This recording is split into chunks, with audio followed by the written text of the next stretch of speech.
What's up, y'all? This is EK Struggle Bear back again for another review for Love and Hip Hop New York. This is season 7, episode 12, I think, Cancun.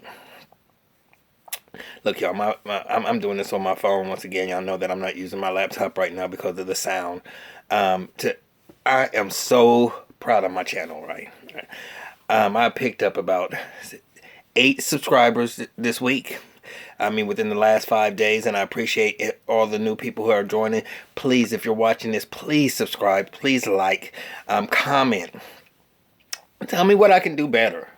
I mean, if I get some type of feedback, and I appreciate the people who have been commenting and telling me I'm doing a good job, but just say, hey, anything, just to let me know that y'all out there. And I mean, I see that y'all liking, and I do appreciate all of that.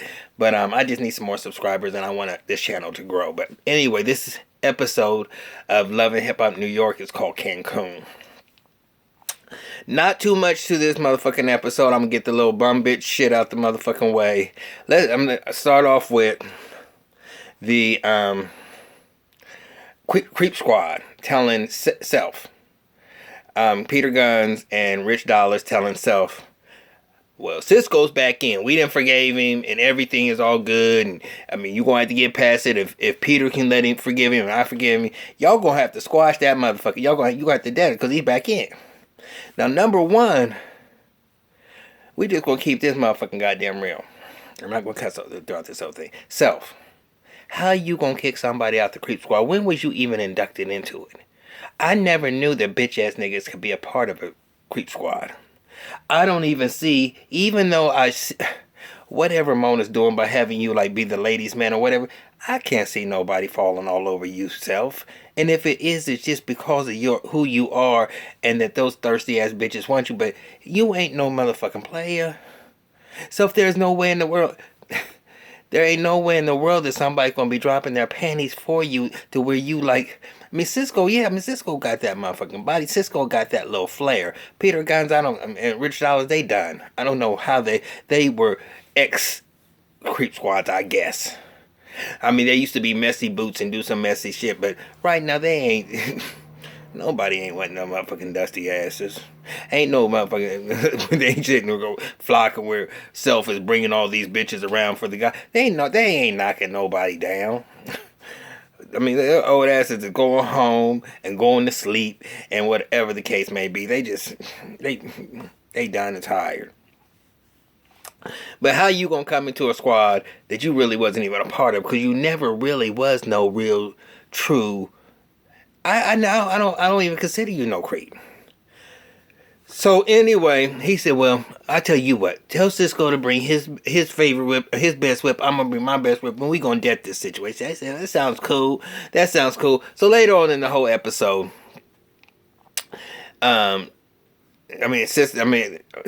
Rich and Cisco and Peter Guns was out, and Self comes, and he going to put on the marker, Gwenning. I said, that's some bitch ass motherfucking goddamn shit there. So, you acting like you a motherfucking goddamn boss though. So, Cisco and them coming out, because they know that they supposed to be meeting Self or whatever, and they see that shit. And then Self leaning on the car, like, what, Gwen, you take it away from Gwen? Gwen take it from you. And Cisco just first coming out, his jacket, Gary, tear him apart. Now, this is what my first thought was, Self was running. Because Self is a bitch. Because, it was a joke or whatever the case may be, but still in the same token, Self, you wouldn't have been ready for that motherfucking shit. You wouldn't have leaned up against that car if that market didn't come. And I seen you sitting there wiping it off, but I didn't see it really, really coming off or whatever. But evidently, the top part must have came off or whatever, and he gonna be able to wipe it off, but it saved it. So Cisco ends up apologizing to everybody, and that was a fake ass thing. So I'm not going to give that no more credence right now because I don't want to take up too much time. Once again, a sad note. It starts off with Papoose. It actually starts off with what was it? It starts off with what did it start off with? Okay, I don't know where I mean, I thought. Okay, Papoose was sitting there trying to pull himself together. He was performing. I mean, this might be a repeat, y'all. I don't know because I have thought I took it off of pause and I didn't put it off of pause. I don't know where I was at, but Papoose, my daughter, and a mama came through, and he's going through it. Remy's going through it. They gonna work themselves through it. They're gonna have each other's back. He told Remy, said, "Look, I don't want you to blame yourself. I mean, but we gonna make it through this or whatever." And I know they gonna make it. They gonna be okay. We got Joel. And Joel is watching the kids while Kimbella is on her trip. And you know what? Now he's realizing all that she goes through being a mom upstairs while he's downstairs in the booth. That even though he's down there and he's doing his music, something he loves, that she has a difficult job upstairs with no nanny and taking care of 4 kids. 4 kids is a lot. And they're all different ages. And so, I mean, they was running amok. Now, I mean, I think that the way I mean, they have got to be trained a little bit better than what they was that have that house a hot fucking mess. Now, if that's how they carry on, I mean, kids will be kids and they will have toys everywhere. But he was coming from upstairs and they was basically running amok. They was running amok. And whatever the scene was, I guess it was a filler for a filler. But I guess, y'all, my biggest part is that Kimbella, now, Jay, Snoop's girlfriend, that motherfucking bitch came onto the show wanting to use Snoop as a platform to be able to go somewhere. But bitch, I don't care whatever your motherfucking hustle was. Your plan A didn't work, which was Snoop. Bitch, you still coming up because this bitch is gonna fight you on a motherfucking trip to go to motherfucking Mexico, to Cancun. And your motherfucking ass don't have $1 to be able to spit in. That trip is being paid for. But girl, now you would have hooked up with the 2 bitches that would sit there. You could ride with them on their motherfucking coattails and they don't have no problem. Say, bitch, come on. You don't have no motherfucking goddamn money, bitch. So I ain't mad at you, bitch. So, mission accomplished, bitch. You did exactly what you came on this show to do, to come up. Because now you are sitting there running with these. Now, don't get me wrong, the bitches will turn on you in a heartbeat, bitch, when you ain't bringing nothing to the motherfucking table. So you gonna come up with the hustle later. But right now, you went on this motherfucking trip and don't have no motherfucking money. And you ain't gonna tell me that you got your own little motherfucking coin, because bitch, where you get them from? Where you get them from? You living in motherfucking New York. How you sitting there even living right now? Besides your little check that you getting from Mona for this little period of time that you gonna be for the shooting of the show. Bitch, you going right back wherever you came from, wherever you flew from. Bitch, you can't afford to live in New York like that. And these bitches ain't gonna carry you for motherfucking ever. But anyway, so but they came into the little hotel or whatever, and those bitches were looking fine. I mean, Juju, I like Juju. And Kimbella, you got them big ass titties. I kind of like you too. I mean, I don't like your whining with Joel, but whatever. But now he sees how hard you do work upstairs. But bitch, let the man make the money so y'all can live the lifestyle that you want to motherfucking live. Because you got them 4 kids and you want them to have the life that you did not have. You want to give them everything. So you gotta understand, he gotta make sacrifices, you gotta make sacrifices, and y'all gotta make this work because y'all got not 1, not 2, not 3, but 4. So you got to deal with what you gotta deal with. So they come in and she said, I got a surprise for y'all. I got chapters of my book. And now they always gonna be seedy, a little naughty, a little nasty, a little controversial, some little different situation. And then it's like, what? And then who comes in but Yandy with Bianca? Yandy, I've been on your side, bitch, every single season. Regardless of whatever, when they want to talk about you, I always had your back, period. I was team Yandy all the way. When you was beefing with Ra Ali, anytime anybody had a beef with you, girl, I always had your motherfucking back. And you starting to show me how shifty and shysty and how selfish you motherfucking are. Because, bitch, number one, when you was invited by Juju to come on this trip, this girl's trip, You don't motherfucking bring your motherfucking artist with you. This ain't no motherfucking work trip. And Bianca could have wrote her motherfucking songs at motherfucking home. How is she working in motherfucking Cancun? What is she supposed to do? Sit up in the room and write her this fucking song? That's some motherfucking bullshit, bitch. You should not have brung her. Okay, at all, period. But then you and Kim Bella gonna get into a whole situation, a whole tiff, and you gonna keep on saying, well, look, I didn't already told, bitch. You could have handled that situation a little better. Now, Kim Bella, you shouldn't have brought it up in front of Bianca and even make Bianca feel uncomfortable. Even though Bianca, you had no reason for fucking being there. Period. You shouldn't have came on the motherfucking trip. You was never working, period, at all, period. And if you was going to be writing motherfucking songs, you could have done that back in motherfucking New York. You didn't need to come on a trip with Yandy and spend some motherfucking money for no airfare for you to sit up in a motherfucking hotel and write some motherfucking song. That's the dumb as unbelievable, unrealistic bullshit that goes on in this motherfucking show.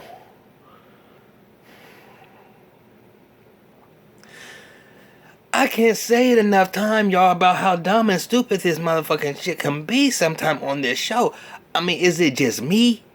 Or is it, I mean, or do people just sit there and believe the shit that happens on this motherfucking show? You don't bring your motherfucking... First of all, this is girls' not trip. Going to Cancun is not like catching like you gonna go from DC to Baltimore. It ain't like you just gonna get a little bus ride. This is a plane trip that you had to get into. You have to have room for the motherfucker. Why would you pay for your artist that ain't bringing in no motherfucking money and take her to somewhere where she gonna be able to write and she gonna want to sit there and have fun? But the kicker on the whole motherfucking shit is, Bianca, if your manager invited you to go to a different country to motherfucking work, and she was going on and you knew this was a girl's trip for her, bitch, why in the fuck did you invite Cardi B and her sister? And Cardi B, what makes you bring Mariah Lynn there to when you know that Bianca was coming there for business? I don't get these motherfucking bitches. Cardi, you new to the motherfucking business scene. You are way up higher than what Bianca is in the first fucking goddamn place, because you doing things that bitch ain't even close to motherfucking doing. You done came into the game after her and you done soared way above her, but you already know how the motherfucking shit is, because you going on motherfucking goddamn tours to motherfucking different cities. That bitch is still stuck in New York trying to get her motherfucking album after 2 or 3. The second season? And that bitch ain't came out with nothing yet, and she been dealing. I don't even know what Yandy does, because I haven't seen Yandy produce nothing from nobody at all, period. I haven't heard her have one artist yet. So, I mean, I was giving her all the credence of her making these coins, but I'm trying to figure out how she's having this empire, because the bitch don't have no clients. I don't know nobody that she's producing. I don't know nobody she's managing. Now, maybe I'm not a part of the industry and I don't read the blogs and I don't really know everything about everything, and I'm not following her that deeply to find out who her artist is. And I really don't give a fuck. But all I know is that you don't have the type of money to be flying this bitch down to no motherfucking Cancun, and for her to then tell her flunkies to come down there with her and then do the shit that y'all was motherfucking goddamn... You don't move like that. That was so motherfucking goddamn dumb. But Juju, Kimbella, well, first of all, Jay couldn't say shit because Jay was a motherfucking tag along too. She ain't part of the crew. Okay, so that was already, you can't really say nothing about her bringing Bianca, because Jade ain't a part of the crew. The girl's not, she was an extra. So, I'm not going to say, but Juju, that was your trip, and you brung her, you said you were going to bring her along anyway from the very beginning. Fine, she was a part of the 4. Okay, but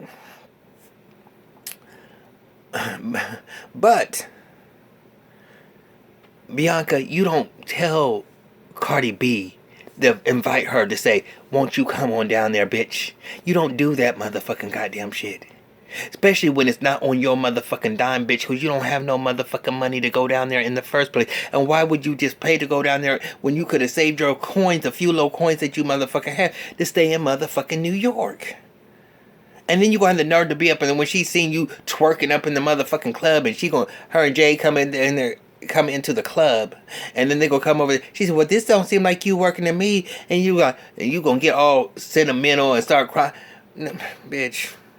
Both of y'all, that whole scene could have just went somewhere and up in smoke, and I didn't even have to deal with that motherfucking shit because that was some bullshit. Bullshit. But last but not least, and I'm going to get ready to wrap this whole thing up. I'm getting a little bit better on my time because I'm not going all in for these videos no more because they take me too long right now to upload them. Now, when I get back to my new laptop and I have some better lighting, I might give y'all some longer, more detailed things. But right now, I'm giving y'all what I can give y'all because I want y'all to get them as soon as possible and not get them days later. I had one of them that I uploaded, and I had done two behind each other, however the case may be, but one of them took like 12 hours, and I was like, I didn't want to start it all over again, so I just let it go. I just said fuck it. But most of it now, it only takes us like two. But anyway, I'm getting sidetracked. Let me finish this review. So then everybody start reading their book of Jujus, and everybody's loving the tea and kikiing or whatever. Well, Yandy's sitting there reading it by herself, and she come over. Oh, now I got something that I gotta say to Juju. I mean, if she's gonna sit there and start writing something about me, she could have sit there and told me that she was gonna be and put in the book. Because I mean, what I told her is not something that's not cool that she's gonna sit there and write about me. So that bitch comes out and she's like, they say, hey girl, what's going on? She said, oh, I wish my night, it seems like my night ain't going too well. They said, well, what's wrong? She said, well, Kim, I got finished reading the book. And if I told you certain things, if you was going to put that in the book, you should have ran it past me. And Juju's like, what you talking about? First of all, bitch, what you should have done is said, was you talking about me? Because, bitch, first of all, she didn't put your name in that whole motherfucking shit. And everybody was like, well, what she's... And then you gonna bring up what the situation was. Even if they was gonna try to figure out what part you was talking about. Yandy, nobody even knew what in the fuck you was talking about in the situation. You're the one that caused it all. And you made a big deal out of nothing, bitch. She didn't put no names or nothing. Why you come out and put the spotlight on the shit so that everybody's like, well... which one it was you? But nobody was even sitting there thinking it was you because each one of them could relate that story that you was talking about to their own personal fucking goddamn life.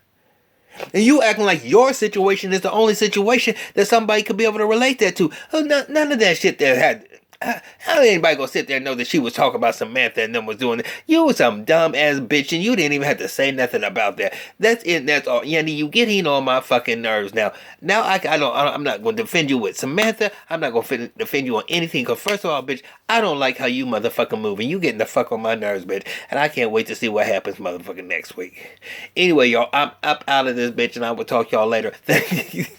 No, I didn't mean to cuss like that. Thank you for subscribing to my channel. If you have not subscribed, like, and I will talk to y'all later. Peace out. Peace.